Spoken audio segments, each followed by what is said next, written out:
காசா சச்தேவ் அவர்கள் வரலட்சுமி சரத்குமாருக்கு டைரி ஒன்று எழுதி கொடுத்துருக்காங்க அப்படிங்கிற தகவல் சமீபத்தில் கிடச்சிருக்கு.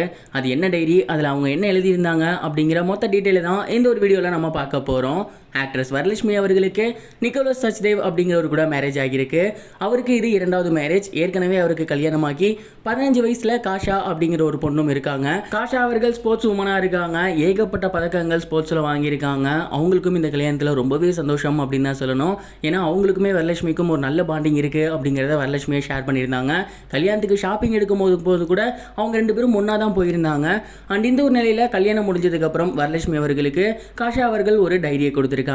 அந்த ஒரு டைரியில் அவங்க என்ன எழுதியிருந்திருக்காங்க அப்படின்னா, நீங்கள் எங்களோட ஃபேமிலிக்குள்ளே வர்றது எங்களுக்கு ரொம்பவே சந்தோஷமாக இருக்குது. அம்மா போனதுக்கப்புறம் அப்பா ரொம்பவே கஷ்டப்பட்டுட்டு இருந்தார். அண்ட் எனக்கு என்ன சொல்கிறதுனே தெரியாத ஒரு சுச்சுவேஷனில் தான் இருந்தேன். எனக்கும் அம்மாவோட பாசம் அப்படிங்கிறது ஒரு தேவையாக இருந்துச்சு. அண்ட் அப்போ நீங்கள் ஒரு ஃப்ரெண்டாக எங்கள் 2 பேத்துக்குமே இருந்தீங்க.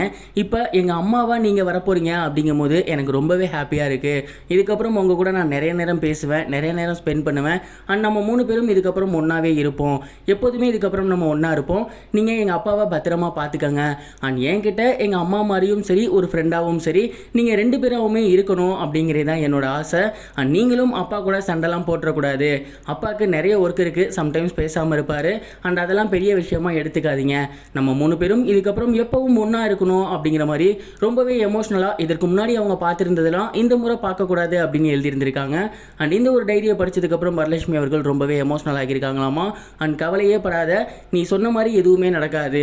நானுமே அடிக்கடி பிஸியாக தான் இருப்பேன். ஆனால் இதுக்கப்புறம் அது எல்லாத்தையும் குறைச்சிக்கிறேன். நம்ம 3 பேருமே முடிஞ்ச அளவுக்கு ஒன்றா இருப்போம், சந்தோஷமாக இருப்போம் அப்படின்னு அவங்களுக்கு ப்ராமிஸ் பண்ணியிருக்காங்க. இந்த ஒரு நியூஸ் தான் இப்போ சோசியல் மீடியாவில் ரிலீஸ் ஆகியிருக்கு. இதை பார்த்ததுக்கப்புறம் ரசிகர்கள் நிறைய பேர் கமெண்ட் பண்ணி வந்துட்டு இருக்காங்க. இது தொடர்பாக நீங்கள் இந்த ஒரு விஷயத்தை நினச்சி என்ன நினைக்கிறீங்க, அதை கமெண்ட் பாக்ஸில் ஷேர் பண்ணுங்கள். இது ஒரு புறம் இருக்க இயக்குனர் சிகரம் கே பாலச்சந்தர் அவர்களோட பிறந்த நாள் இன்னைக்கு. அது தொடர்பாக கமலஹாசன் அவர்கள் ஒரு அறிக்கை விட்டிருந்தார். அதில் அவர் என்ன சொல்லியிருந்தார் அப்படின்னா, இயக்குனர் பாலச்சந்தர் அவர்கள் இந்திய சினிமாவில் ஒரு மிகச்சிறந்த இயக்குனர் அப்படிங்கிறதுல எந்த ஒரு சந்தேகமும் கிடையாது. ஏகப்பட்ட புதுமுகங்களை வெளிக்கொண்டு வந்திருந்தார். ஏகப்பட்ட வெற்றி படங்கள் கொடுத்துருக்காரு. என்னோட குரு அப்படிங்கிறது உங்கள் எல்லாருக்கும் நல்லாவே தெரியும். பிறந்தநாளான இன்னைக்கு மட்டும்தான் நான் அவரை பற்றி பேசணும் அப்படிங்கிறது கிடையாது. எங்கெல்லாம் எனக்கு வாய்ப்பு கிடைக்குதோ அங்கெல்லாம் என் குருவை பற்றி நான் பேசியிருக்கேன். அவர் இப்போவும் எங்கள் கூட தான் இருக்கார், என் கூட தான் இருக்கார். சினிமா அப்படிங்கிற ஒன்று இந்த உலகத்தில் இருக்கிற வரைக்கும் கே பாலச்சந்தர் அவர்கள் எப்போதுமே நிலைச்சிருப்பார். அவருக்கு என்னோட மனமார்ந்த வாழ்த்துக்கள். உங்களோட ஆசீர்வாதம் எனக்கு எப்பவும் வேணும் அப்படின்னு அறிக்கை வெளியிட்டிருந்தார். அந்த ஒரு அறிக்கை இப்போ ரொம்பவே வைரலாக போகுது. இத்தனை வருடங்கள் ஆனாலும் தன்னோட குரு மேலே இருக்க மரியாதையும் பக்தியும் இன்னும் அவருக்கு குறைவே இல்லை அப்படின்னு ரசிகர்கள் கே பாலச்சந்தர் சாருக்கு பிறந்தநாள் வாழ்த்து சொல்கிறது மட்டும் இல்லாமல் கமலஹாசன் சாரையும் பாராட்டிட்டு இருக்காங்க. இது வரைக்கும் கனெக்டிங் டிவிக்கு சப்ஸ்கிரைப் பண்ணனா மறக்காம சப்ஸ்கிரைப் பண்ணிக்கங்க. உடனடி அப்டேட்ஸ் பெறுவதற்கு நோட்டிஃபிகேஷன் பெல்லையும் கிளிக் பண்ணிக்கங்க.